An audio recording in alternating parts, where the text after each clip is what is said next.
All right, and we are live Friday night after hours with Brandon Furtado and Scoop. Oi, my friends. Oi from Oh, Brazil.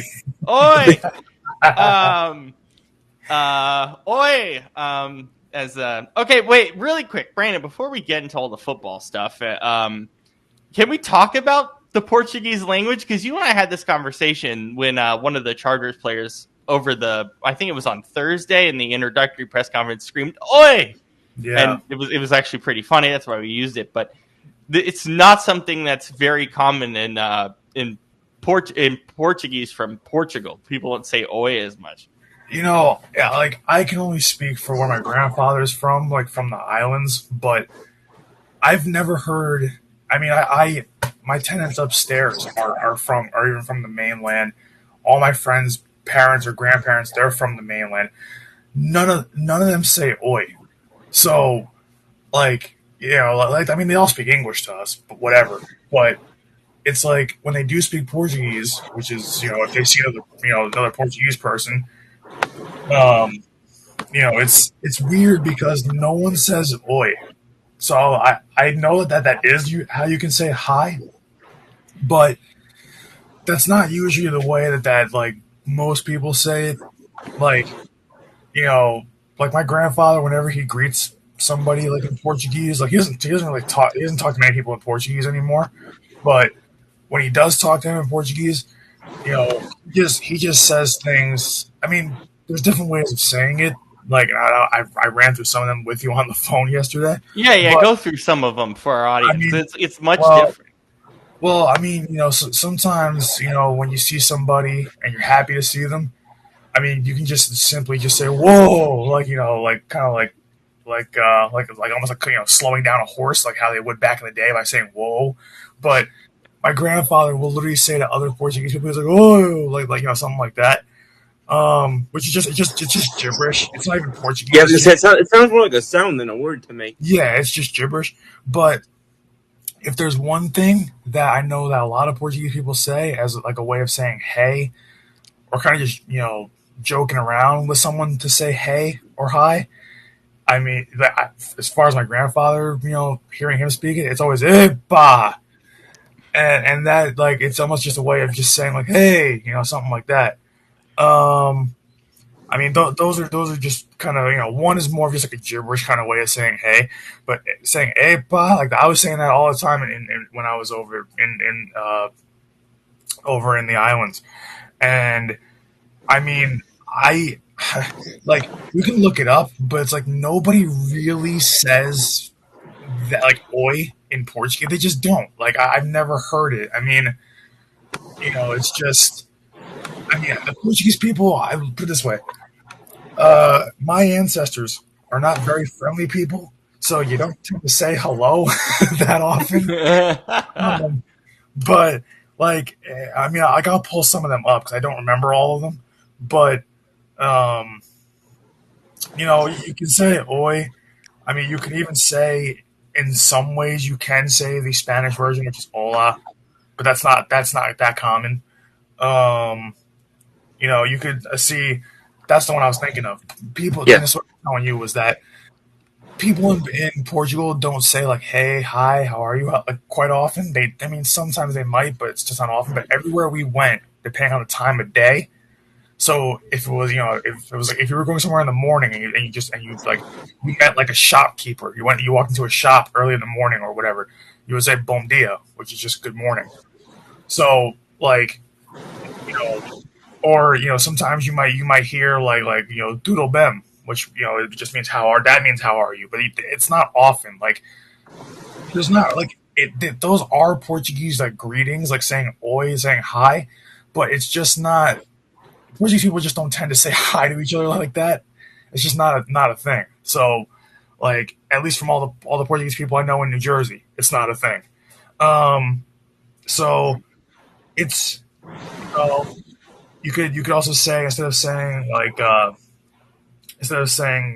other things, like you could also say how are you by saying uh you know by saying like how are you sir, like that's more of like the thing is in Portuguese it's a lot of things are very formal when you greet people. hmm So like when you're saying like something like how are you, sir? That's like it's like como va, oh, señor, like that. Like that's just how are you, sir? Like so it.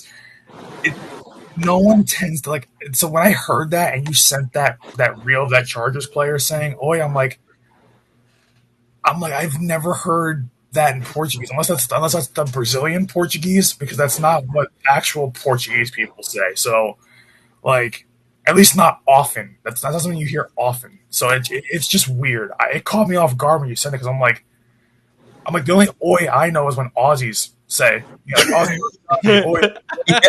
That's Like, what I thought too. so like I've never heard that in Portuguese, so that really caught me off guard. My apologies. I'm just trying to find the clip. I think we have it somewhere in our chat because I think I saved it. I just found. Yep, here we go. It was Henley who said it. The Chargers player. Oi.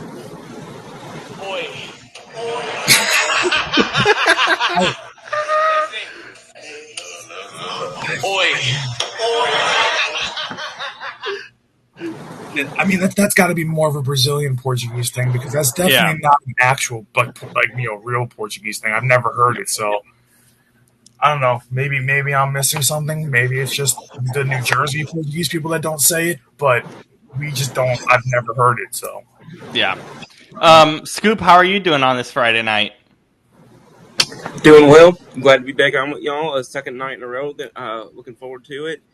Watched a little bit of, I shouldn't say a little bit, watched a lot of football the last 2 days. As I know, all three of us did, mixed in with some baseball as well. So, lots to look forward to, lots to talk about, and looking forward to doing it with a smaller group tonight. Yeah, definitely much smarter than yesterday. Obviously, we just watched the game live yesterday. Didn't have to do that today due to no weather delay. Thanks, Brazil. Jesus. But I feel like I watched two football games last night. One before the delay, and one after the delay. I felt like two different football games. Oh yeah, pretty much. Yeah. And then of course we don't have Shane with us, who is coaching high school football today. So wish him the best of luck. Yes, Coach Hansen. Shout out for sure. All right, Brandon, I'll start with you. Last year, and actually most years, we've covered the Chargers. We've talked about the bad wide receiving core, the bad coaching. Chargers going to Charger. The receivers looked really good today. yeah. It's a positive to look forward to moving forward. For somebody with brick hands, Quentin Johnston had his best game as a Charger. So I'm really surprised that he caught 2 touchdown passes. They said that he was working on his hands in the offseason, though. So I expected better. I mean, this is now going into year 3. I think this is year 3, right? Yeah. So, I expected better, but I didn't expect him to go fully, ape for two 2 touchdowns for a guy that can't catch a football. So, I expected maybe, hey, he'll catch one, like kind of juggle it, maybe catch one near the end zone, score, whatever. I didn't expect for him to catch 2 and look pretty good doing it, look confident while doing it. Like even his route running is good. Lad McConkey. We already know how great he is. He got so many tough first downs for them, especially late in the game. Keenan Allen was used sparingly, but at this point, he's basically their wide receiver 3. So, I mean, but still, as Keenan Allen as your wide receiver 3 to be back where it started, with the Chargers, that's not a bad thing. And he's already got that rapport with Justin Herbert. So, honestly, if you can get anything out of this Keenan Allen reunion, if you can get if you can get another solid year from Ladd, and if you can get just a consistent year out of Quentin Johnston, that's a really good wide receiver. It can be a really good wide receiver. It can be a fun one. So, I mean, we've been saying for a while, like Justin Herbert, listen, we're not giving him a pass because he's had some really bad games, especially last year's playoff against the Texans. But it's something where if he just gets a little bit of help, he'll do much better. So it's definitely an encouraging sign. I mean, it's only the first week, and I mean, and the Chiefs kind of looked like a little bit out of sorts. And I mean, that could just be playing their first, playing the game in Brazil, But I really liked what I saw out of that Chargers that receiving room. I mean, even even getting the running backs involved a little bit in the passing game. I mean, really Justin Herbert got everybody involved in the passing game tonight. That was a big thing. Is that no guy was unused on the field. No, Really, no dog didn't eat. you pretty much that's what it Pretty felt like. much, yeah. You know that's the sign of a good offense when everybody can kind of take turns doing their thing, and boy, that's getting a tough yards out of your running back on a swing pass that they had to get quite a few times tonight, or getting 15, 20 yard gains from Lab McConkey, or getting a 5 yard gain from Keenan Allen, or something to that effect. I mean, they just seemed like that was the first time. And listen, the Chiefs defense didn't look like the worst thing in the world, but that did not look like, at least for week one, that did not look like the Chiefs defense that we're used to seeing. They kind of got picked apart, more or less. So, I mean, it's, and they have a long flight back home. They can rest up, to play Philly in what, 9 days, 10 days. But I think that overall tonight, the Chargers showed that they're not going to be a pushover. I think in that division, I think they really did show us something. I mean, they got after Mahomes. Mahomes was scrambling quite a bit, kind of something similar to the Super Bowl. I mean, not as many sacks, obviously, but definitely scrambling for his life. It seemed like every other play, especially late in the game. And for once, it was nice to see. It was nice to see that the Chargers didn't charge her. That's what I was worried about when I was saying, "Oh my God, they're letting the Chiefs drive down the field with a 9 point lead, and they're just letting the Chiefs especially fourth down. They can't get to Mahomes when they should have had him. Chucks the ball downfield to a receiver that's pretty much wide open, and then you got first and goal. I mean, you held them to a field goal, and eventually, you held them off. You won the game. You got a couple first downs and won the game, but I mean, it wasn't easy. Like, the Chargers had to pick up that last first down on a 3rd and 14 scramble from Justin Herbert. So it definitely wasn't easy for the Chargers to win this game, but I mean, it never looked like they were panicked. It didn't look like they kind of lost momentum or lost control of who they kind of were in this game. So I give them a lot of credit because anybody going up, I mean, yeah, it's a division game. You should know, your division rival pretty well, and they do. But I feel like that was the first time I really saw a Chargers Chiefs game where the Chargers were the one taking it to the opposition. It wasn't the other way around. So it was a big game for them. Scoop, what do you feel about it? I mean, it's a big situation for the Chargers to be able to do that, to have productive, 10 yards here, 15 yards here, offense as a whole. Agreed. And Brandon knows this. I don't know if I've said this on these shows before, but Brandon knows I've said this on Watch the Scoop before.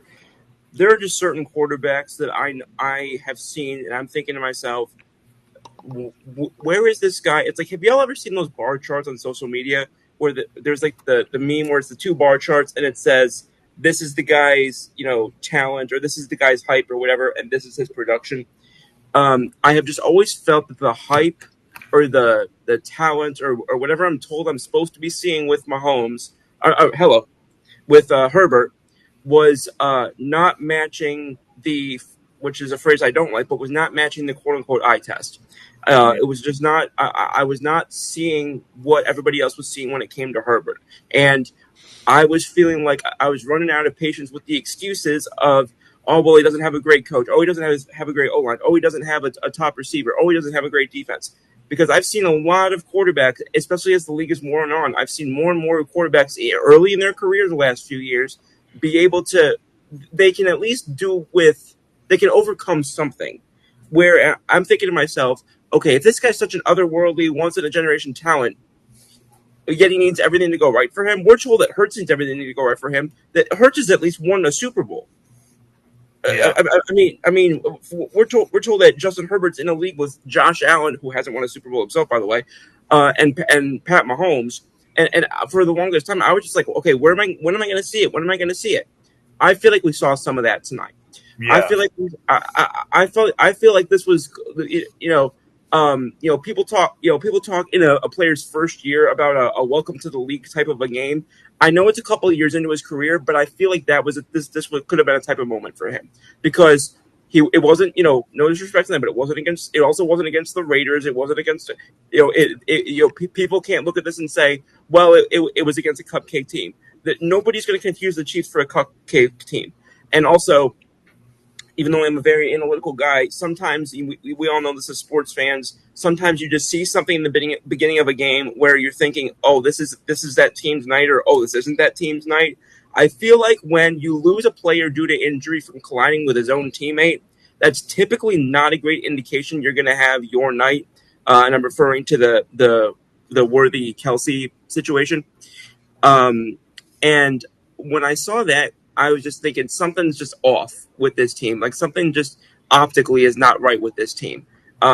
Especially because when you're looking at a guy like or a team coached by Coach Reed, obviously somebody I have a lot of respect for. As I know all of us do.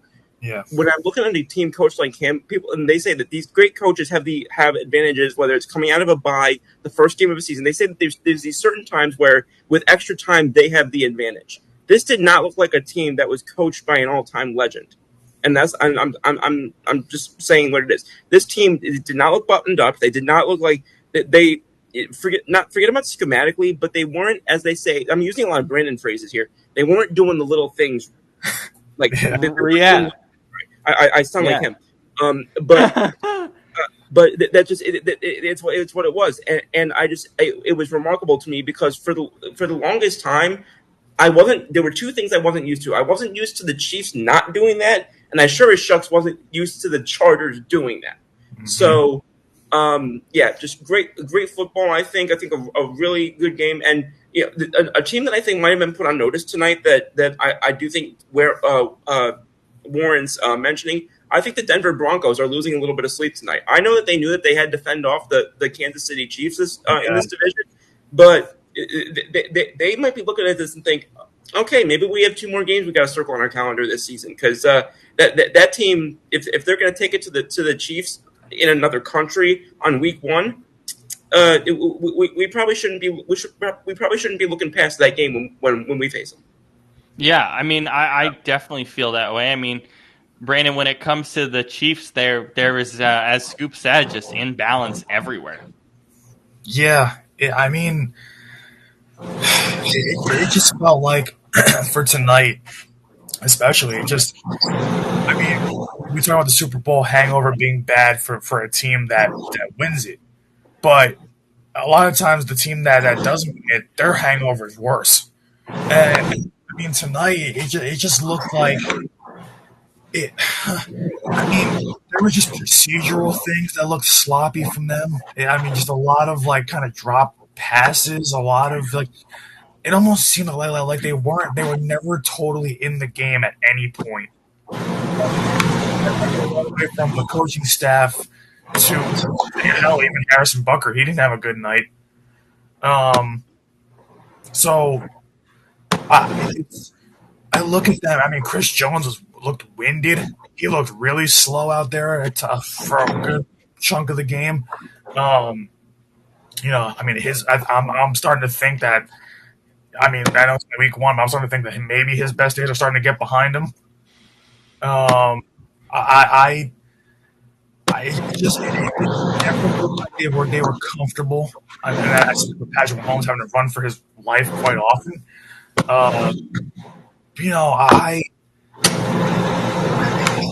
Nothing about that. I mean, Pacheco had a couple of maybe nice runs here and there, but nothing spectacular. I mean, they still don't really have a running game. It's like, and that's what I was saying is that even if they had Rice and even if they didn't use Worthy for pretty much 95% of this game, I still don't think much would have changed. I really don't. A lot of procedural things. I mean, Xavier Worthy got hurt on a play where he ran into Travis Kelce. It hurt his shoulder. So, I mean, even that's sloppy. So, it never seemed like they were just almost just like they might have been, for lack of a better word, jet lag coming through Brazil. Yeah, jet lag. So I don't know. I've never seen them look out of sorts like that before. At least not for a very long time. Well, shouldn't say that. Super Bowl, but True, true. but I'm just saying like to start a season or just any regular season game, I've never seen them look like that. Kind of just off, just like just too many pre-snap kind of little things that they clean up. Too many like just concentration mistakes. So I mean, they'll clean it up. It's the Kansas City Chiefs that they're going to at some point. But this is why I was even saying that don't be surprised that if they don't win this division for the freaking 75th straight year. Like, Yeah. don't be surprised if they don't win this division. Do not, because Broncos are up and coming, and the Chargers showed tonight that they're not going to be a pushover. So it's scary. Yeah, it definitely is. This division is definitely going to be really, really fun moving forward. Any last thoughts? I mean, when is the next division game for the Chiefs? I can look right now. Yeah, I'm checking right now. The next division game for the Chiefs that I'm seeing, it's not for a while. It's the Raiders on October 19th, and it's a home game. It's the Raiders. So yeah. See, if that game was even the Broncos, I'd be like circling it. But yeah, like I mean, well, you know what's funny though? As bad as the Raiders are and have been, they always play the Chiefs in like a 3-point game. Well, see, that's the other thing. Is like division games. I feel like even the worst teams, I feel like that they show up to play when it's a division rival more often than not. Yeah. That's why I'm often like, I'm just surprised that it's that far away. Like that it's almost the end of it's like mid October. The division games really got spread out this year. It was really weird. Yeah. Because this whole, for 90% of this week's games are division games, pretty much, except for maybe 1 or 2. So the Chiefs, 3 of their last 4 games are division games. Ooh, and then, and then there's the one that I mentioned, and then they got one other one against the Broncos on the 16th. But yeah, 3 of the final 4 games for the Chiefs are division games. Yeah, interesting. That right there could decide. I mean, and it's no different for a lot of teams. I think even, well, especially for the 2 teams in the Super Bowl, because Philly's last, I think it's like 2 of their last 3 games are literally Washington. Yeah, I think so. It's Chargers at Chiefs, Broncos at Chiefs, and Chiefs at Raiders. Yeah, I mean, so if they're gonna, that's honestly, Kansas City's got a tougher road. That right there can really shake out the division that last month. So yeah, which I wouldn't be surprised if that was. I don't know how much this plays into things, but I wouldn't be surprised if that was partially by design. Yeah, probably. Yeah, I'm pretty sure it was, but that's crazy to think that's gonna like. I mean, by that point they should be pretty clean. But I mean, how many times we've been seeing it the last 2 years? 2 years ago they won a Super Bowl. I mean, depending on how it plays out, I mean, you think about a Chiefs-Raiders game, on the last week of the season, typically the Raiders are just wanting nobody to get hurt, and the Chiefs are not usually playing their starters, getting, thinking ahead to the first playoff game. That might be a game that has real implications for the Kansas City Chiefs. Is that like the one towards the end of the season? Is that like week 15 or is that like week 18? The one that I just mentioned, the Chiefs at Raiders, that's week 18. Oh, okay, yeah. I mean, it's not when you look at the Raiders, a lot of those guys, especially the younger guys, second year Brock Bowers, rookie Ashton Genty. I mean, it's like you think those guys. They got a real coach in there now in Pete Carroll. He doesn't mess around. They've got Geno Smith in there. 1, Pete Carroll knows him. 2, you know how I feel about him, Brandon. Geno Smith he's a good quarterback. He's a genuinely good quarterback. Oh my God! Please, Rob's gonna fight you. Why? Oh, I hate watching Geno Smith with all my blood. I hate it. I hate it more than anything else in the league. Shane does too. It's so bad. Like it's so bad, it's annoying. Well, see, by the way, I'm not saying it will be this year, so I'll give you that. Because, I mean, look, Pete Carroll's back with him. But again, you also have to keep in mind, this Raiders offense is not very good. It's much worse than what he had in Seattle. So I'm not confident about it. Anyway, be that as it may, my point was just to make that I don't think this is going to be the same Raiders team that we were looking at when Antonio Pierce took over, and that I would concede that, of course. Yeah. I mean, that's, you know what it is too. It's like, and and I mean that is genuinely a game. Like Geno is a guy like. Geno is almost like a Jameis Winston light. He can win you games by going crazy, but he can also lose you games by just being a turnover machine.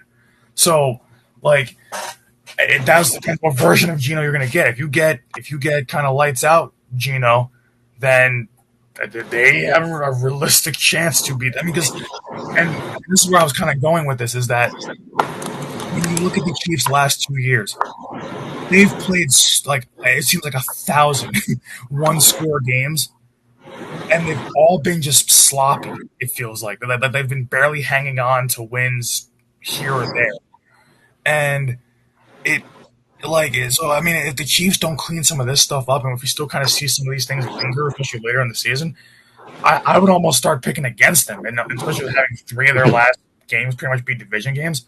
I might just pick against them in all those games if they're going to look the way they kind of have the last 2 years. So, Brandon, can I just want to throw in the I know I've given you this metric a couple shows ago on What's the Scoop. I'm just going to share this for the viewers here and maybe Shane. But I was talking about Geno. The last 2 years, Geno Smith has 8 fourth quarter comebacks and 9 game winning drives. Don't care. I'm going to be honest. I don't care because the fourth quarter, whatever, but those first 3 quarters are awful, and he has to step up in the fourth.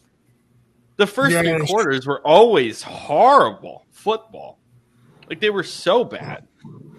So yeah, the fourth quarter is good. I get it, but oh my god, those first 3 quarters were the reason they were bad. He had to do that in the fourth quarter, and it felt like every week too. That's also fair. That's also fair. I just when I look at it, the way I was looking at it is they won the game, and even if it's not pretty, they won the game. Yeah, and that is true. Winning is what matters. And at the end of the day, they're not asking how, they're asking how many. Thank God for those of us who had to sit through whatever the last night was. Yeah. Mm-hmm. See, it's just football. I always get caught in the middle when it comes to football of the how versus how many thing, because like you can almost, I mean, outside of the Chiefs winning a Super Bowl, like they seem to be like the outlier when it comes to like 1-score games, but like 99% of the teams that are always in 1-score games, like how the Vikings usually are. Like, that's the team that I was thinking of. Like that. That's why I'm like, they'll win 13 games, but they are not a good football team. Like that's why it's like, it's tough because when we're talking about, and I will be the Eagles guy again, but you can't look at the perfect example of how versus how many was when they started 10-1. They were 10-1 in 2023, but they were a horrible football team behind the scenes, and it was obvious. They lost like the last 5 or 6, right? Yeah, that year, something like that. Yeah, yeah, because and then they limped into the playoffs and got annihilated by Tampa Bay.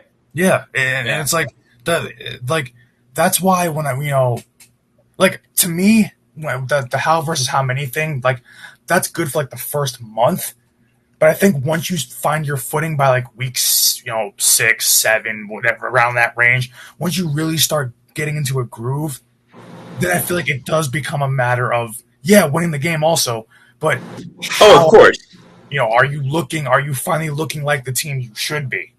So, and I'll scale back to this. I was not saying that they are in competition for the division win. Yeah, I'm just saying.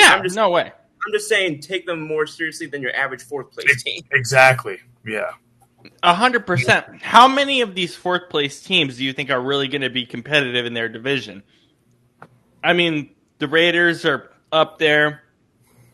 Of course, as we talked about. I mean, they didn't finish fourth last year, but the Cardinals are historically a fourth place team. Team. And they're not really any good, I don't think. What was the team that you said? My audio skipped. Cardinals. No, after that. No, that's the only two. Just Arizona. Those are the two that we brought up so far. Because I was saying the Niners finished in fourth last year, but they're not a fourth place team. Not consistently, no. Yeah. No, like the teams that I look at and I think of, okay, this is not like it's like Brandon. I mean, Rob probably knows this too, but like Brandon, you know how we talk about there's a difference between a number one starter and an ace in baseball. Yep. That's kind of how I'm looking at this discussion right now. Is the difference between a team that's finishing in last place and a last place team. Like, there's a difference that there's some teams that are going to finish in fourth just because they're in a good division, and then there are some teams that are going to finish in fourth because they suck. And I mean, you look at the Patriots; they're going to make some noise in the AFC East. The Giants could make some noise. The Giants Bears. The Giants was the team that I was just about to mention because again, their quarterback. They don't have any terrible quarterbacks. They don't have any great ones, but they don't have any terrible ones. And Jackson Dart, even if he doesn't end up having a good career, we've seen plenty of young quarterbacks catch fire for even a couple of games because you're not used to them. And we've all seen that too many times. So as many, and they also have loaded up on that defense. So I know people think that, and I do expect Philly to win this division pretty significantly. But I'm not sleeping on the Giants, and I don't think anybody else should either. Yeah. No. I'm trying to think of the other. I mean, the Bears. I mean, maybe, but again, I need to see what Johnson can do as a coach, and I need to see Caleb Williams do something as a quarterback. Thank you. Yeah, no, exactly. 100% Scoop, 100%. So, yeah, I mean, yeah, that's interesting. I mean, again, so I think for me, Patriots for sure. Raiders, as we talked about. Browns, no way. Titans, maybe, but that's a massive if.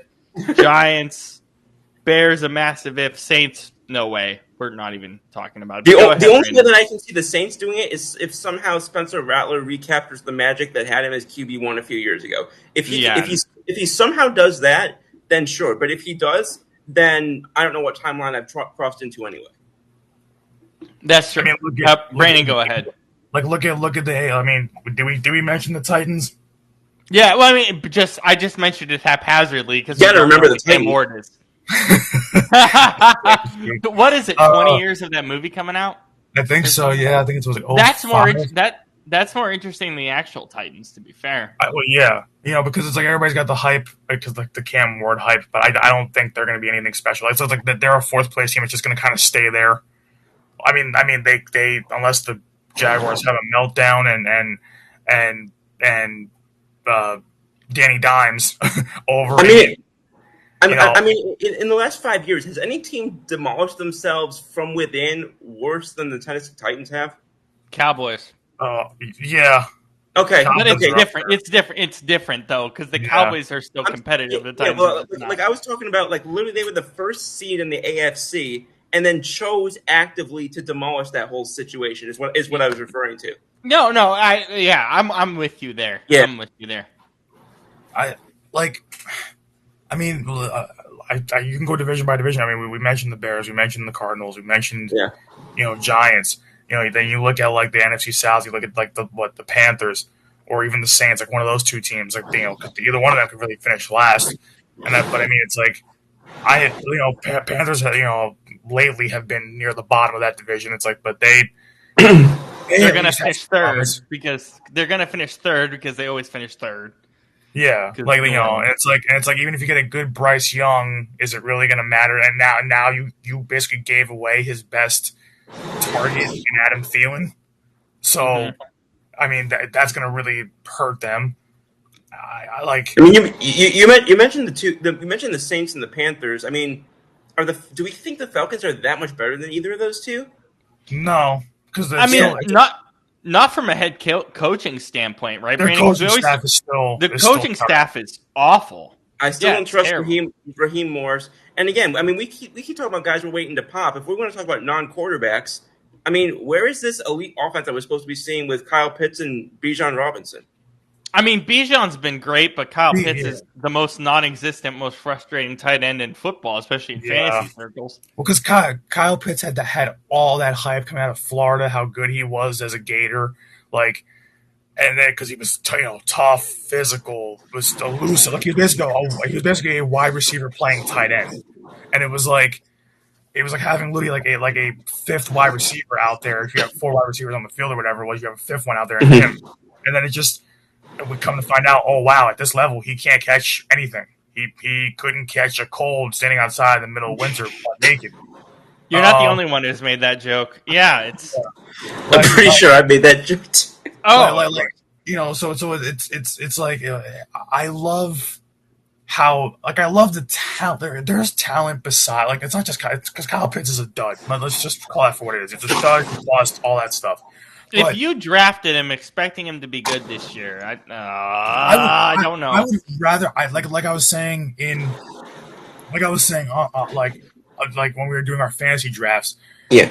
I said I would rather draft Tommy Tremble from the Panthers before I draft Kyle Pitts. I drafted Kyle Pitts, but it was like the 19th round with like 2 picks. Okay, yeah, that's respectable. That's respectable, I would say. But then you look at the Falcons do have that kind of. Well, the thing is, here we go with the question marks. Coaching staff's a red flag, not a question mark. Coaching staff terrible. We know that, but what are you getting out of Michael Penix? What are you getting out of him? Yeah, he only had a small sample size. I said Penix. Don't laugh at that. Penix. You were very close. You were very close. Yeah, I was close. Yeah. Okay. Really quick though. Atlanta. I think we talked about this in a lot of our pre-show stuff, our off-season work that we did. That's the worst coaching staff in the NFL right now, is it not? Yeah, to me it is. Is it? Raheem Morris drags that down so bad. You talking about it? What'd you say? Atlanta. Does Atlanta have the worst coaching staff in the NFL?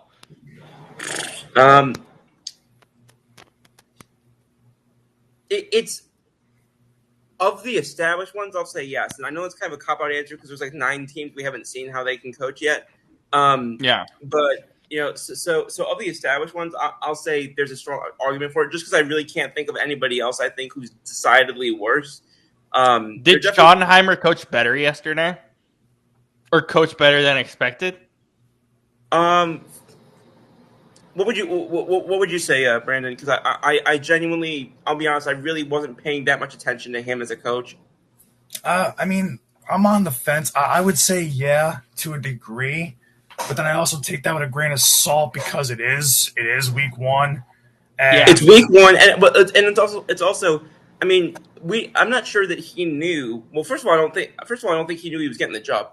But 2. I also don't know that he knew he'd be coaching week 1 against the division rival without his best player, who got traded to Green Bay 15 minutes ago. So, I think he did well based on the position he was put in. With what he had, yeah. Because I'm not sure you could revive Tom Landry and get him to win with this team. Because honestly, I mean. I hate giving the Cowboys credit, but it's true. They were a couple CD. I mean, we should have ended the game on a Queen Mitchell interception, but it didn't happen. But we were a couple CD Lamb drops from losing that game. So if you want to say could have, or you want to say should have rather, we shouldn't have lost an idiot of a defensive tackle 6 seconds into the game. See that to me is what made the Cowboys. We were talking about because. I think it's talking about how CeeDee Lamb was bad last night outside of the yardage he had in the first. Basically, pre-lightning strike, CeeDee Lamb was great. Post-lightning strike looked like a Pop Warner kid. So I mean both teams after lightning strike looked like they just didn't want to be there anymore. Like, no, we're tired. We want to go home. Let's just call the game. But. Because, my God, I was falling asleep in the second half. Outside of the times where I'm biting my nails, I'm hoping that we win. But but I look at that. I look at what Dallas also like. That game is also not close if Jalen Carter plays because he'd be in the backfield all night long. Yeah. I guess because it's like people don't realize his replacement. I forget what his first name is, but number 94, Young. Like that is a massive step down from Jalen Carter, and then all you have to do at that point is double Jordan Davis. Yeah. And that's basically what I mean. Jordan Davis did have a really good game yesterday. A really, really, really good game. Thank goodness. But, I think people forget about him because of Carter and those guys. By the way, the guy you were thinking was Byron Young. I couldn't remember. I couldn't remember his first name. I knew it was a B. I just could not remember. But it's again when you lose Carter, that's going to just inherently embolden the opponent, and it's going to make them possible to do things that they weren't doing before. So I think that they got some breaks up. I think is the best way that I can put it, because you best know if the guy can walk on his own 2 feet and not be dumb, you best know they're not going to be missing or they're not going to be facing us again without Jalen Carter this season. Yeah, and then the crazy thing is too, it's like, I don't want to harp too much on Philly because we all watched the game yesterday, but I look at that game too, and it's like when you realize what the impact of losing Jalen Carter is, like we're talking about, that goes from having to double team Jordan Davis to then having, if he plays that game, both of them are now having one-on-one matchups, or one of them's getting doubled, so the other one's going to get right through the line. So it's like pick your poison. When he's in there, pick your poison. And it's like there's a reason why this guy is considered the next coming. I mean, if he can stay on the field and stop being an idiot, there's a reason why his talent level is, that's the next Aaron Donald, because he's fast, he's physical, he's stronger than hell, and it's just the brain isn't there. So I don't understand how almost 400-pound guys can run like that. I just don't. It's ridiculous. Like the only 2 defensive tackles that can move at that size, or just can move like that in general, it's 2 guys on my list. It's Aaron Donald and it's Jalen Carter. So the only other guy I can think of would maybe be Warren Sapp. Yeah, and even then, I mean, he wasn't totally fast. He was just a good technique guy. He knew how to work it. So it's like I look at that, losing him, and also because it's like then all of a sudden there was times where it's like, okay, we're gonna double Jordan Davis, and we're gonna leave Nolan Smith on, and Nolan Smith did get in the backfield a little bit, but then. So weird seeing defensive players wear number 3. I'm sorry, but go on. Yeah, I've gotten used to it. I got really used to it. Yeah. Go on. Like I think Nolan Smith hasn't Nolan Smith pretty much been wearing number 3 since he's been in the league, or didn't he wear he wore maybe a double-digit number in his rookie year, but that was about it. Maybe. What happened? Oh, I don't even know. I think he disappeared. It's telling me I have to join again. What's going on? Yeah, no, it's telling me that too. What the flip? What do I do? Do I just hit join again?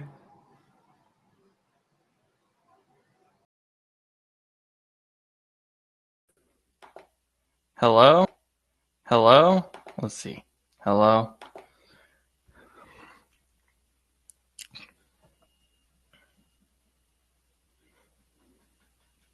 Sorry, that was me. Just get back in.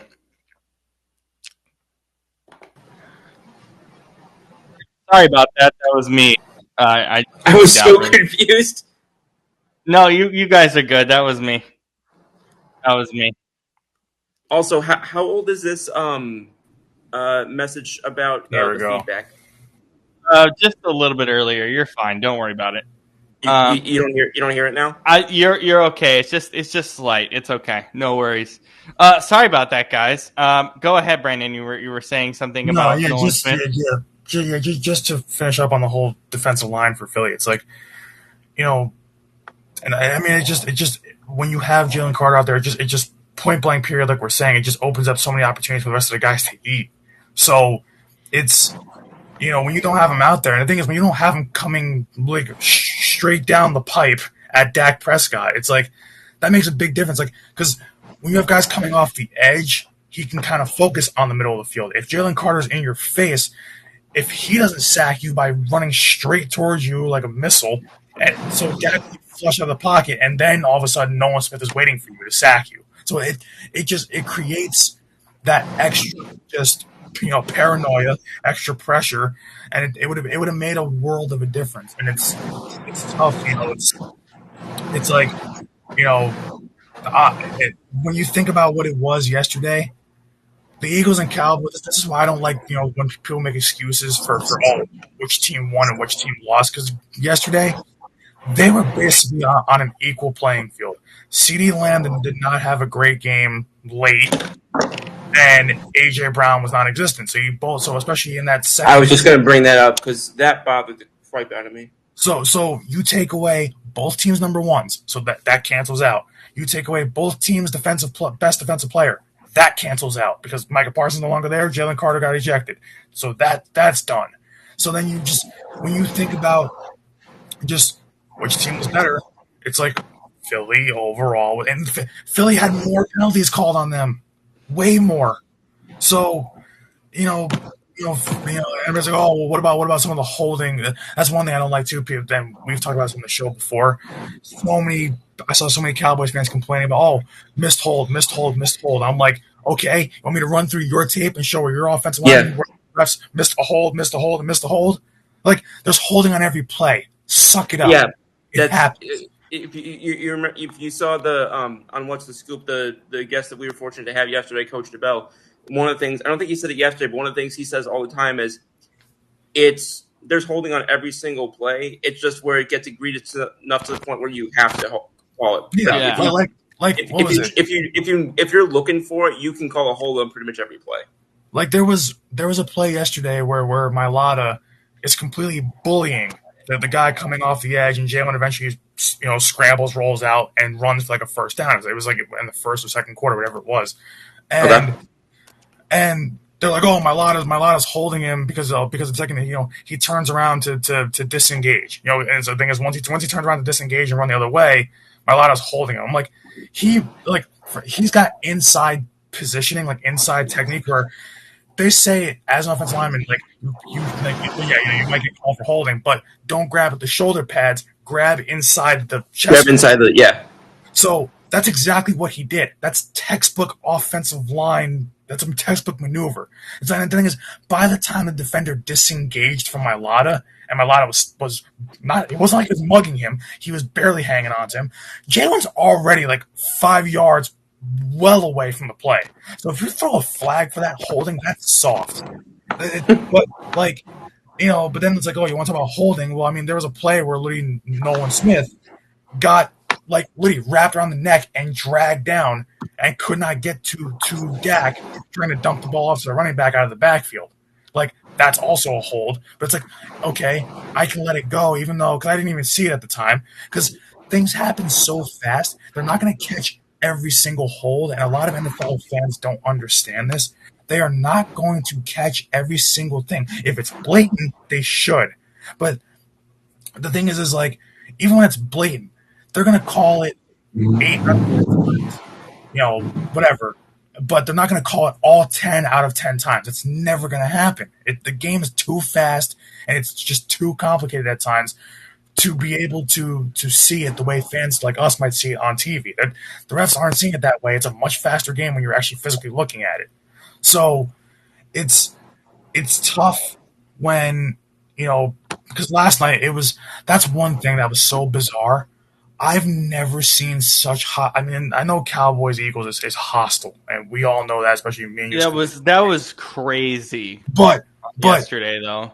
But between both teams with the nonstop fighting, and then it's actually carried over to both fan bases on social media, where I saw people literally threatening other fans' lives over the game, and people literally I'm like, this is the first game of the season. It's opening night. I get that it's a rivalry. I get that these two teams don't like each other, but why why did that feel like we were like devolving as a society watching that game?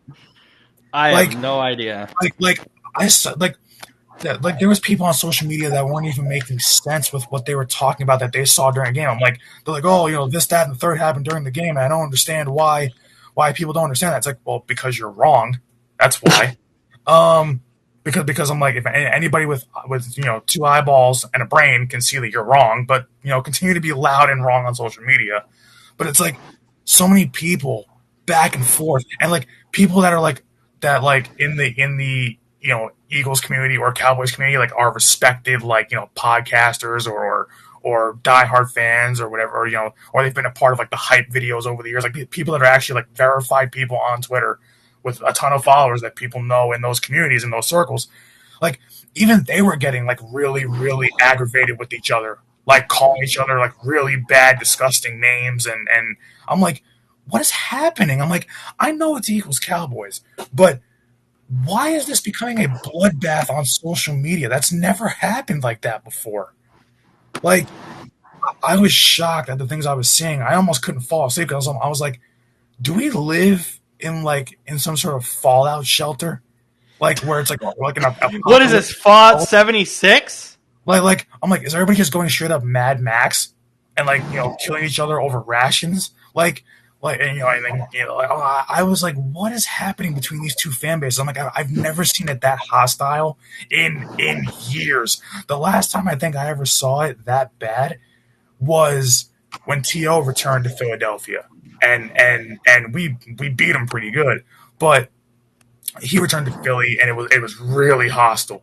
But I've never seen it to the point where it was like something like that. Like I guarantee you that Giants Commanders won't be like that on Sunday. Like, but what I saw last night from both sides, it was disgusting to me what I was seeing. I couldn't believe it.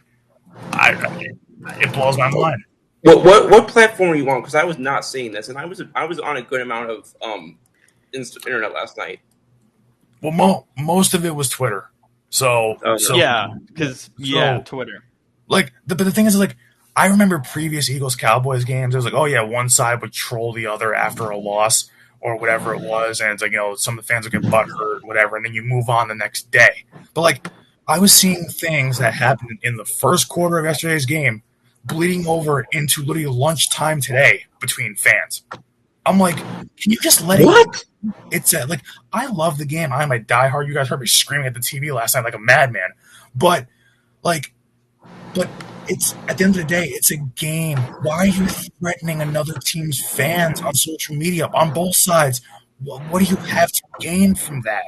Like, yeah, I was seeing just people literally having at it in the comments, having full on like wars, like text thread, like comment threads, where it's like 20 messages being exchanged back and forth because they both won't let it go. I'm like, guys, it's 1:00 in the morning on the East Coast. Go to bed. We all basically fell asleep right after the show. We were knackered. Yeah, like after the game, I was like, okay, we won. I can go to sleep now. But then I started scrolling through social media, and I was like, oh my god, a lot of these people are like, you want to talk about Jalen Carter being disgusting and whatever?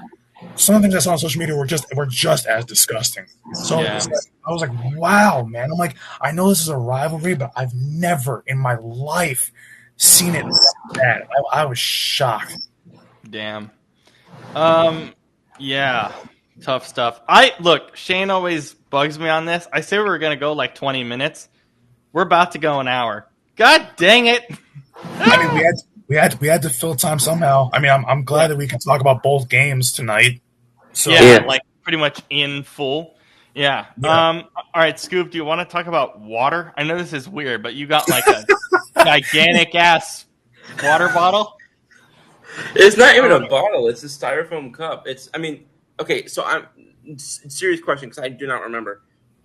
Well, first of all, Rob, you're in the PNW, right? Yes, I'm in the West Coast. Yeah. Okay, so do they have Sonic up there? Yeah, but you have to at least from my area because I'm like out in the suburbs. You have to drive like I'm gonna search this up. I think you have to drive like 30, 40 minutes. Oof. Okay. Okay, and then Brandon, but I've been there. Do you have Sonic near you? The only Sonic I think near me is on the highway. I think it's off of like Route 17, like or something like that. Or it's some maybe not 17, but it's definitely like in Totowa. I remember it's in Totowa, which is Okay, yeah, I know. minutes. I know where. Yeah, I know where. Oh, Total never mind. There's a new one like 8 minutes from me. Okay, never mind. Oh, I've okay. been there though. I guess it's Okay. like fair. The new one's new, but yeah. Yeah, so that's all it is. They've got the Route 44 drinks, which is a 44 ounce, and I have been not feeling well the last couple of days, so I just got water in instead because it just was nice to drink some kind of fresher water than the bottled waters I've been throwing down. Because I don't know how much y'all know about this part of Mississippi, but sometimes you want to have different water. Sometimes I'll put it that way. You Yeah. you cannot tell me that doesn't look unhealthy. Well, if Look you're at that. drinking water, that's fine, but not You're like drinking Coca-Cola. water. Yeah, but do you know how many people going to Sonic and they're filling that whole thing with soda? That's what I'm saying. You know, Well, at well, least actually, you're not drinking, actually, like Mountain do I Dew. have time to tell a funny story on here? Oh, Yeah, please. go ahead. Oh, I'm Okay. drinking Body Armor. Please sponsor us. Yes, I'm gonna. I love I, I love body armor. I actually love body armor. Not gonna lie. that's So do I. literally. This is literally how I survive because it's so damn hot in this damn room when I do this damn show. Yeah. Yeah, it's excuse me. But anyway, so the whole reason I found out about this, so I had gotten Sonic. I gotten a snack from there because it was recommended to me by my friend that I'm usually hanging out with down in the office, and I had never ordered from there before when it came to like drinks and such. And I saw that they had coffee, and for whatever reason, I hadn't had coffee yet, and I have coffee pretty much every day. And I know that Brandon's going to say something to me about the way that I just said coffee, but Can I also do some cross promotion here? Yeah. One Yeah, of go the for best it. things you do on social media is sipping with scoops, where you literally just Yeah. straight up like say, "Hey, I'm getting this coffee. Here's my review," and it's like Starbucks or Dunkin'. You always make me jealous because the only Dunkin' I can get is from like Fred Meyer in a can or in like a bottle, like a small Who's Fred bottle. Meyer? It's a grocery store. That's what I Oh. figured. Yeah, because Yeah. it's like we don't have that here. Yeah, see, you guys don't have Fred Meyer. I don't have Dunkin', which pisses Yeah, me off well, because I love me some Dunkin'. I totally forgot that Dunkin's not a thing like in the PNW. It sucks, Yeah, bro. because I love the me some PNW is the home of Starbucks. That's why. Yeah. Also, I hadn't like thought of I that. see all these commercials. I had Sorry, almost the like reverse experience a couple weeks ago because I went to New England with my mother, and that's obviously the home of Dunkin'. And I'm just thinking about to myself like I was walking in with a Starbucks thing. I'm thinking to myself I could probably piss off fewer people if I came in here full Yankees gear than Yeah. walking around holding the Starbucks cup. yeah, but yeah, sipping with scoops on IG, you kill it because it's like, Thank you. oh my, you just I really appreciate that. it is fun to just see I reviews. appreciate it. But again, it makes me jealous because I literally cannot have Dunkin' unless Oh. it's in like a small bottle. And Yeah, like every time I I know see you're talking those about probably, commercials, yeah, like those refrigerated ones that they have at like the Yeah. airport and such. Yeah. yeah, the small and I'm like, bro, and I'm like, here's what makes it worse for us here too when it comes to Dunkin'. We get all the advertisements like you Yeah. guys do, and it's like, Oh, that's annoying. we get all the ads, and I'm like, the only Dunkin' I can have is if I walk 15 minutes down the street to like Safeway or Fred Meyer. It's like, okay, Well, see, Yeah, well, that's bizarre to me. Like, why do ads in a place where you don't do business? but see true. that's what's weird because like it's like over here on the East Coast, all our ads are strictly East Coast ads. Ads, Like, yeah. We don't get anything out west. Like we don't get Yeah, so, like the closest thing I can think of is like when I was younger, or like sometimes even still now, like the Yes Network, for example. Like they'll air stuff that's mostly local to like the inner tri-state area that sometimes Yeah. Rochester doesn't have, because Rochester is like 6-7 hours away from like the Bronx. But so like that's the closest I can think of. But like stuff that we don't even have in the entire region, that's just bizarre to me. Yeah. It's quite weird. I'm like, oh, it's like, damn. But see, like when you get like that, like when we get the NFL broadcast here, and because Yeah. obviously because we get we all watch the ads when it comes to NFL broadcast too because we're just waiting for football to come back on. yeah. It's like all the commercials that we get, if it's not a big company that everybody knows that we have, obviously like around here, like we get ads for like our local grocery stores, like grocery store chains. We get Yeah, we ads. get that too because it's local TV. But But it's yeah, like, but it's like you're saying like you know you get other stuff that you don't have. It's like no, we get strictly like on those podcasts, we get strictly just our stuff. yeah, and then obviously medicine, which we've had our Yeah, that was what I was thinking of. But either automobiles or medication. yeah. Because everybody needs those. So. Yeah, everyone needs to pop pills all the damn time. No, I'm serious. It It's sounds like ridiculous. something that somebody who was on recently would have said. Yeah. Yeah. Yeah, okay, so How did I even get there from that? Because I know I was talking about Sonic, and then we got off on the. well, because I'm sad that I don't have Dunkin'. It makes me Because you're sad. talking about the okay. It makes me sad. I love me some Starbucks. But man, do I love me some Dunkin'. This is our post credit scene anyway. So Yeah, so we're just talking about random stuff. Yeah, Whatever comes up. I like either one, honestly. But like, I will say there's a couple places down here. Coffee Pros is one of them. Like I've been going to more small places recently. Coffee Pros is good. There's a place TJ's. No, I'm sorry, no PJ's New Orleans is good. I went there a couple of months ago. I didn't realize that there was. I went there while I was in New Orleans last year and didn't realize that there was actually one right near me. And then what's the? I can't remember the name of the other one. But to wrap up the Sonic thing that I was saying. Shut up. What a collab that would be. The Sonic thing that I was saying real quick is basically I was getting a coffee and I didn't realize that it was I didn't realize Route 44 meant 44 ounces. So my friend picks it up for me and she's like, "Why did you just get a 44-ounce coffee?" I was like, "Oh, that's what that means." So basically, 44-ounce coffee. Yes. Did you implode? There's no way a human could stomach that much coffee. Wait, do you guys mind if I mute myself? You guys continue, and I bring something from downstairs. Yeah, go because I bought something that I think Scoop will enjoy. One moment. Oh, this would be good. But you guys continue. See, Scoop. I don't have any problem with how you say that, with how you say coffee, because like I say coffee. But my mom says it because when you're from Jersey or the Tri-State area, you do say coffee. Yeah. But it's like, but like my mom says it like that, but I don't. Well, I say I just say coffee. Yeah. Like, but my mom, oh my god, my mom was like that, and my dad was like that. They both said coffee, and I'm like, oh Jesus. Like, and then my one of my friends who lives right around the corner from me, he won't even say hot dog. He'll say hot dog. I'm like, oh Jesus! I'm like, that's. Wait. Say that again. I heard because all I heard was the same thing twice. Like he won't say hot dog like how it's supposed to be said, like og at the end. He'll say hot dog. Like, and I'm like, oh. I think that's how I say it too. Like, well, yeah, I know, because like your accent is even like your kind of New Yorker accent is like way stronger than my Jersey accent. But like, it's like I can't get over. Like, I don't have the accent when I speak. I don't hear it. So no, and we got to see this. What is? Okay. Oh, is it the headphones? No, not the headphones. All of this is getting consumed on Sunday. Everything. All of this. Mocha cappuccino from Bullhouse Farms. Oh man, ooh, that sounds good. It is very, very good. But yeah, we have that here. Yeah, all of this is getting consumed on Sunday. Everything, just so I can survive. Is that? Buttermilk Farms? It's a Bolt House, is what it's called. Oh, Bolt House Farms. But I just pictured that. Yeah, literally all of this gigantic thing is getting consumed on Sunday, just so I can survive the day. How much is that?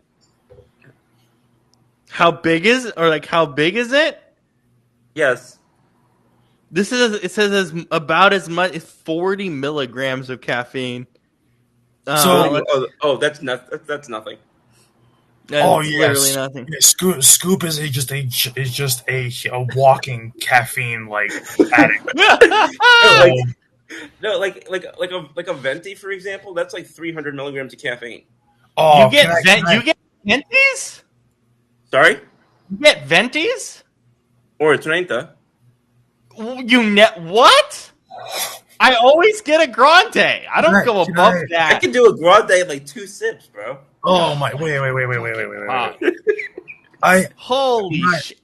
my mom and I have this problem because it's such a white girl thing, and it's like instead of just why do these places like Dunkin' and Starbucks have to have like their sizes be like like a Latin or Spanish thing, and it's like why can't you just say small, medium, large, extra Wait, They large? do. That's what Duncan does. Wait, can I call a timeout on that? Do you know what a small is at Starbucks, Brandon? I've seen it maybe once, but I do not remember because it's been a while. It's a tall. Small is a tall. Yeah. But in what on what planet does that make any sense? Wait, Brandon, have you seen? So you haven't seen the? Have you ever seen this? The not the skit. What's the scene from the movie where Paul Rudd's character is having this conversation? Do you know what I'm talking about, Shane? Yeah, yeah, Or no, yeah, Rob? I'm sorry. yeah, I think it's it might not be a movie. It might be a movie, but I know it's also an advertisement. yeah. Somewhere, or like I've an seen it SNL skit. Yeah, Okay, It's been copied. I'll just say that. okay. yeah. The only reason because like it feels exactly like what we were just doing with Brandon right there. Like You never knew you never knew that a small is a tall at Starbucks. I just forgot it was like I because you know why I don't go. I'm not a white woman. I do not go to Starbucks. I do not go to Starbucks often. Like my aunt and uncle do. My mom might once in a blue moon. My sister might once in a while. But like I'm not going every day to where I can read the menu. Like where it's gonna be like that John Gruden meme. It's like how a white girl orders coffee. And it's like she's reading like a whole John Gruden like play call. Yeah. Like Like X2Y banana spider web.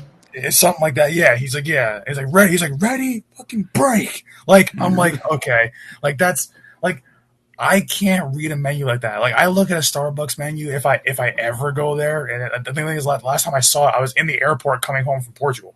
So, like, I'm looking at the menu and I'm like, I can't read that. I don't want to read that. I'm like, where is the small, medium, and large? I don't want to say. I don't want a Latin phrase for an American company. Like, It's supposed to be elegant. That's the purpose. it is a chain. Like it's basically the biggest coffee chain like in America, maybe even the world, for God's sake. Why do we need it to be elegant? Why can't it just be small, medium, and large or extra large? Why does it have to be so complicated to where a small is considered tall? Where does that make any sense? See, this is why the NFL, you don't see Starbucks commercials. This is why the NFL, it's America runs on Dunkin'. Because Dunkin' is smart. They label their stuff as a small, medium, and large because they actually have a brain. They dumb it down for the American consumer, and that's what I want.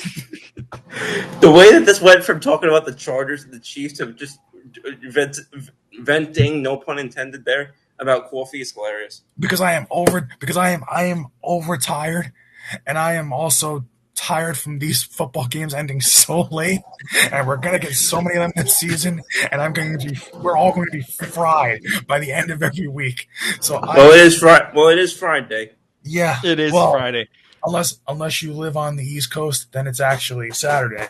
But okay, wait. Are you guys? I'm gonna read out the Starbucks sizes for Brandon. I'll read them out. I mean, I know some of them, but okay, a demi is 3 ounces, so an espresso shot is a demi. Did you say espresso? Yeah. Okay, we'll come back to that later. But go on. Okay. Short is 8 ounces. Tall is 12 ounces. Grande is 16. These are the hot ones. Yeah, I'm doing for hot drinks. Venti is 20. Trenta is 30. I mean, yeah, I know that those are. Yeah, they don't have the first couple. The first couple don't exist for iced coffees, and that's the only one. I don't drink hot coffee. You don't drink hot coffee? I live in Jackson, Mississippi. That's true. Yeah, that is very true. That is true. Yeah. But yeah. Do you guys want to talk about Brock Purdy? I wish there was a better segue for that, but yeah. Well, you know what though? We're talking about American consumerism. He's in a commercial for what is it? He has like new jeans or something like that, or is Dude, like it's this commercial. Okay, Brock Purdy has the greatest agent ever, but this commercial for what is it? I think we talked about it last year. What is this? Ariat or whatever? I don't know how to say the company name, but he's literally doing line dancing in this advertisement. Well, that sounds fun. If his He's literally just line dancing. If his first touchdown Selly of the year is not that dance, I'm going to be disappointed. It better be. It sounds so funny. It better be. You want entertainment?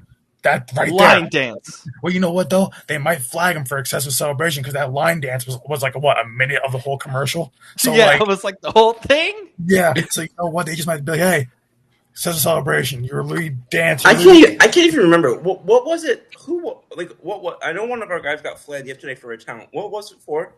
Nolan Smith. He flexed on the. Yeah. It's like the running back that he caught in the backfield. They are going to be very staunch on that. So expect us to. I knew they were going to be staunch on it, but it still just irritates me. See, no, it's going to be. I want to save it for later in the year where there's one that's like so basic. Like that one was basic, but no, like I imagine there's going to be some that's going to be like so basic that we're going to have to talk about it. So I almost want to save it. I know we're going to bring this up a lot of times this year, but we just got to say it now.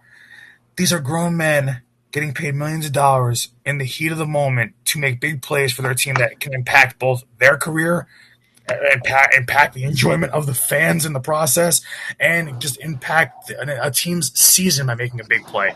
The fact that they can't celebrate pretty much, or they can't, not even, because taunting is one, is whatever. But like, if you're making a big play against somebody, I'm gonna taunt you and make fun of you. Guess what? Get better. Yeah, it's also like playing football. Who cares?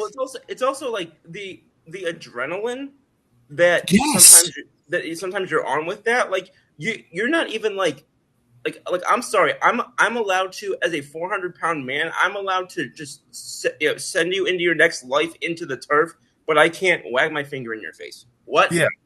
It's really dumb. Literally. All Nolan Smith did was make the play, get up, and he just went like this and like flexed. That's all he did.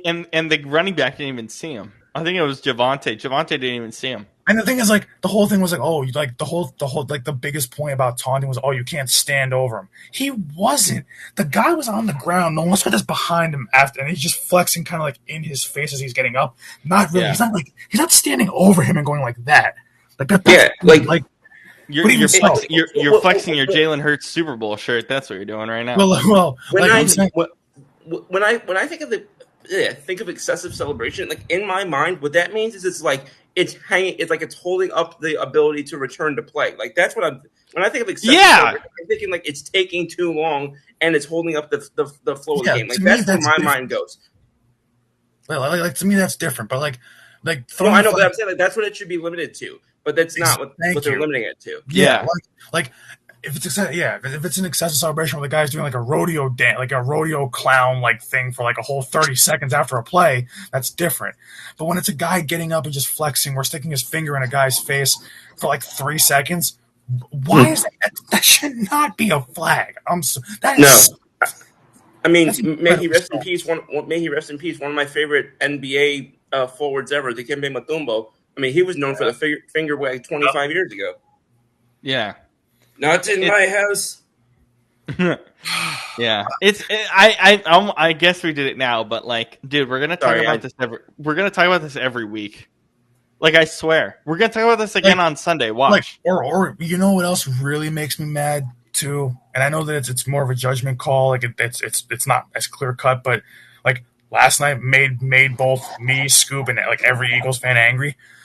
What the hell is Reed Blankenship supposed to do when I almost forgot about that. When there's a ball being thrown into the end zone and he has to make a play to stop the guy from catching it. Like it's by the bylaw that's defenseless. It's clearly defenseless. But it's like by the letter of the law it is, so they have to make that call. But to me, it's like, is he supposed to let him catch it? And the thing is, when you look at the replay, it was nowhere near as bad as what it seemed in real time. It was not. No, that's also true. I'll and what do you have the replay for if you're not going to use it? Like, but see, plays like that. Like, to me, it's like, if a guy has a chance to stop, that's one thing. Like, if he's trying to make that catch, bobbles it, and then Reed Blankenship flies in and smacks him, then okay, that's a flag. That's unnecessary. Or like hits him in the head, essentially. Aren't these rules supposed to like account for forward momentum? But see, like, they really don't. Actually, that's a good point, because they really don't as much as you would think. Like, I thought they did. It's the whole thing with the body weight thing with quarterbacks. You can't land on the quarterback with your body weight. But there's times when you cannot avoid. You're not going to barrel roll in the heat of the moment when you're trying to sack a quarterback in a big game or a big moment. No, and if you're running as fast as you can, 90 yards down the field, you expect somebody to slow up at the last second, or like you're asking for a torn anterior cruciate ligament at that point. Like, yeah, that is true. Like that's what made me angry about that Reed Blankenship thing. Was like, Dak throws a hospital ball to the tight end. I think it was Jake Ferguson. Throws a hospital ball to Jake Ferguson, who goes to catch it, but he's falling down as he catches it. And Reed Blankenship's already committed. Like, it's not like he's 20 feet away and can stop. He's like 5 feet from him. He's committed to making the play on the ball or to hit the receiver in the stomach. And the guy's going down and he barely catches him in the head. I get that that's the law if he hits him in the head, whatever. But what do you want him to do there? Let him catch it for a touchdown? No. That's a question that I wish. And we were talking about Brandon. You and I were talking to Coach DeBell, and he basically was talking about how the UFL is really working on making it a priority to have like transparency on like rules and calls with fans and such. That's one thing that I wish we could do. Is here kind of more of like the, by rule XYZ is happening, and this is why we made this call or whatever. Because I don't think they talk about post game. They should have talked about it post game with the referee. I wish they did that. And that's another thing for me. Like we see in baseball, I mean, Aaron Boone has to go out and face the cameras every night. Coach Sirianni, Winter Wall has to go out and face the cameras every night. Usually the players do. Why don't the umpires and the referees have to come out and face the cameras every night? Yeah, that'd be very interesting. Yeah, like, I'm not against that. And then a lot of times too, like even in baseball, you get like an umpire that makes several egregious calls in the game, but especially like one that's a really egregious call that changes the outcome of an entire game. Like plenty of those against Houston. Well, yeah, but even like the one with Jim Joyce with the Galarraga perfect game, and you look at that. Why is he allowed to gather his thoughts? And like if a player or a coach is not allowed to gather their thoughts like in the moment, has to meet the press pretty much immediately and give statements and answers. Why is the umpire allowed to literally like the next morning come out with a statement after they slept on it? Like, I will say, in the case of that one in particular, and in defense of Jim Joyce, later that afternoon. He was giving, I don't know if it was a radio interview or what it was, and he owned up to the missed call from as soon as he saw it. So it's not like these, I've seen plenty of instances where they won't even like acknowledge it or one thing or another. If anything, I wish that more umpires would do what Jim Joyce did and say, I went back. I rewatched the call. I just completely messed it up. And at least apologize if there's nothing else you can do.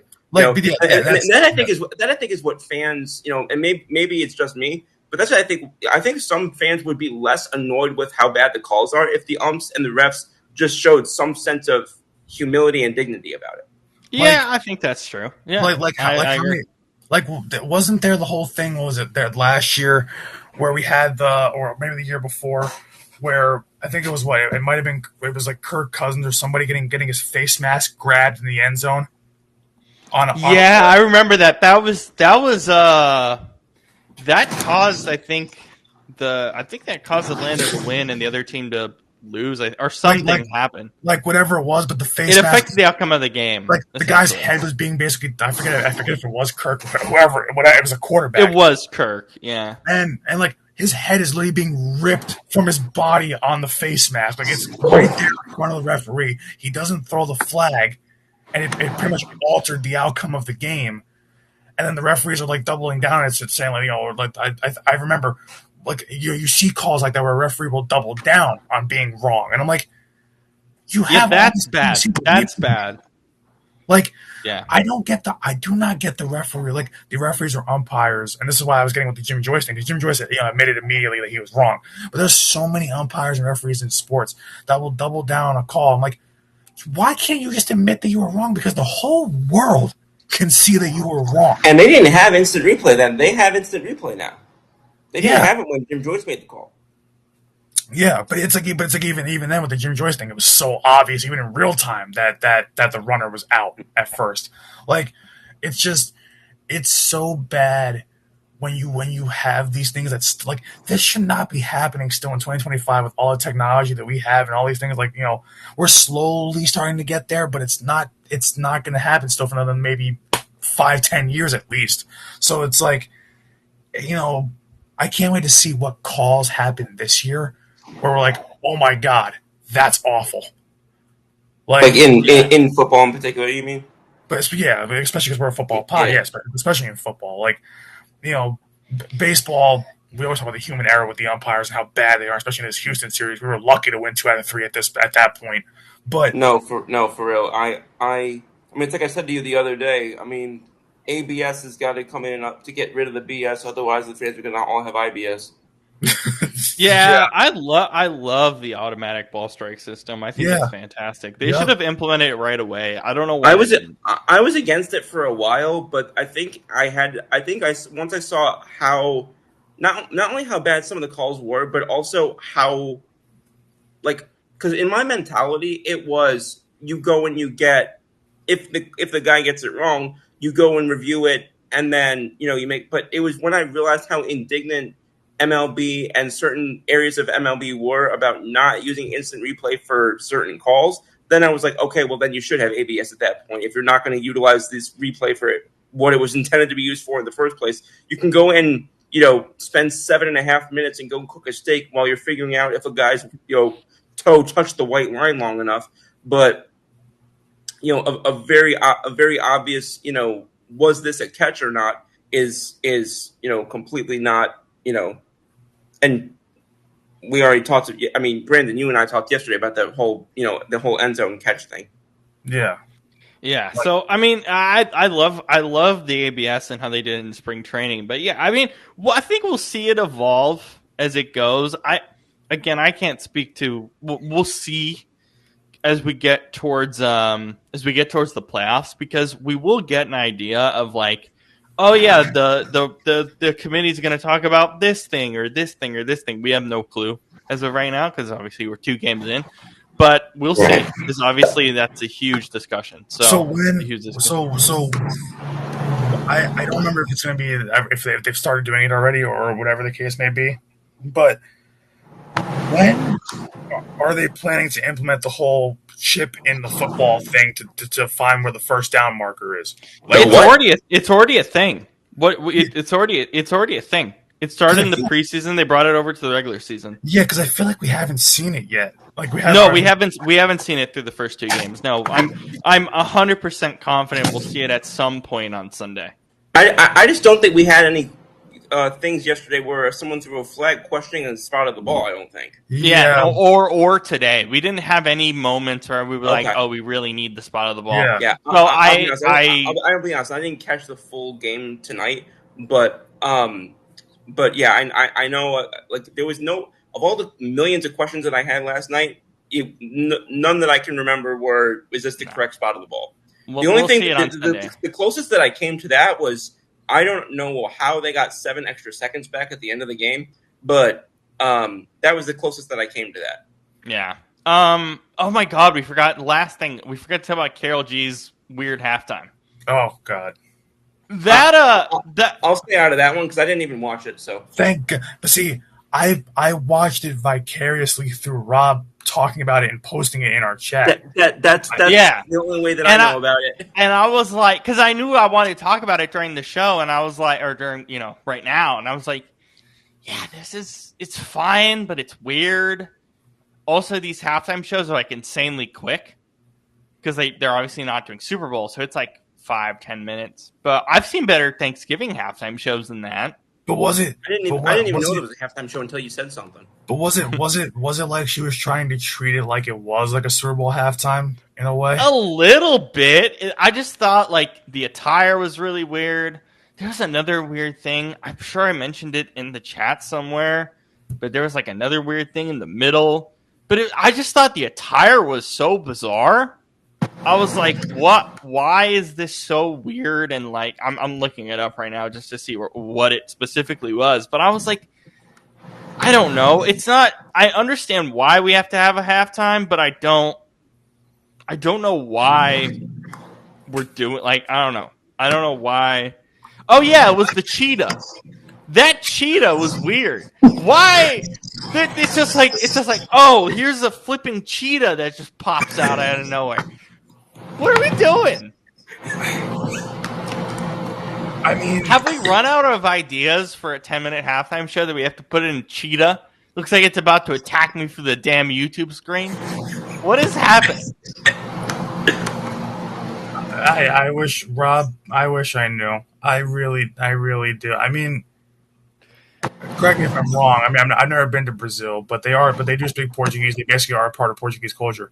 I don't remember Portuguese culture ever like, having a thing where it's like, oh yeah, we're gonna feature like, pineapples and cheetahs, pineapple bras and cheetahs. Like, yeah, pineapples are a thing in the Portuguese islands. They do grow a lot of them. Like, I think second to only like Hawaii, like in the world. So I don't need to see your bra having pineapples on them.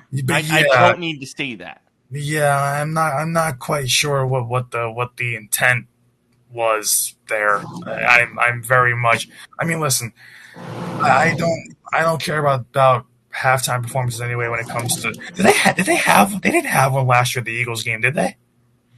I don't think so. I think this was the first year because it was YouTube and they wanted to make it like this big deal or whatever. Yeah, well, that's why I was even confused when you mentioned the halftime show to begin with. I was like, why do they have that in the regular season? Yeah. Did you guys like the YouTube graphics? I actually thought they were much better than Fox. Yeah, I actually didn't mind it. I mean, I didn't the actual like commentating. I was like, but I'll always take Kurt Warner and Rich Eisen for one of these games. I'll always do. It's fine. It just felt very preseason to me. A little bit, yeah. Yeah, that's why I was like, Rich. I like Rich Eisen as a podcaster and as like an NFL host. I don't like him as a broadcaster.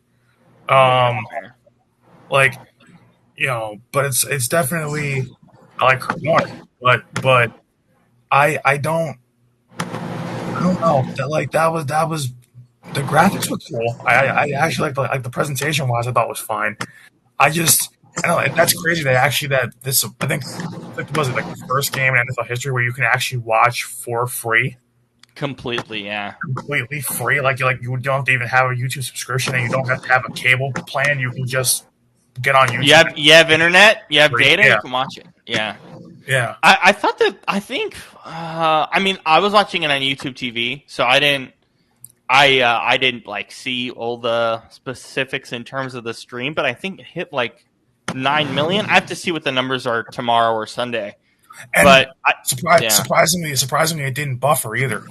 Okay, that was the one thing I was going to ask for you guys who watched it on YouTube specifically. Was there any buffering or anything? No, because I didn't have any. Yeah, no, it didn't buffer for me. I was able to watch the whole game nice and smooth. Honestly, I kind of like the fact that the game was on YouTube. Honestly, I want to see more YouTube games. Yeah, I'm open for it. I think it's good. I'll take it over Netflix and Peacock. And when I learned that it was when I learned that it was free play, then because at first when I heard it was YouTube, I was like, oh my god, why? But then when I realized that it was free play, and also because like the main issue that I have with the streaming things is like it's usually on one of the more niche streaming services that again like Peacock.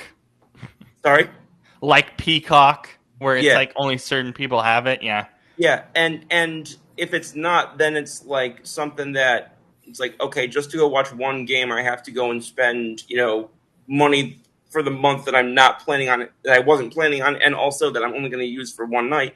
But when I found out that it was free play and that like it's going to be one, and that they, were doing it in the way that they were, I liked that a lot better. When I first heard it, I thought it was going to be on some sort of like YouTube Red Premium Plus, whatever. That's what I thought. Yeah, it's YouTube Premium, but no, completely free, which I think was good. And obviously, I watched it through YouTube TV because I have that, so I was like, I might as well. But yeah, no, I'm glad you guys didn't have any buffering or anything. I didn't keep track of all the other streams they had because they had a bunch of the watch along stuff going on as well. Our boy Tom Grossi did one, which I thought was cool. But yeah, I didn't see a lot of those, but I think those hit some pretty good numbers. So overall, good job, YouTube. Honestly, Yeah, that was Absolutely.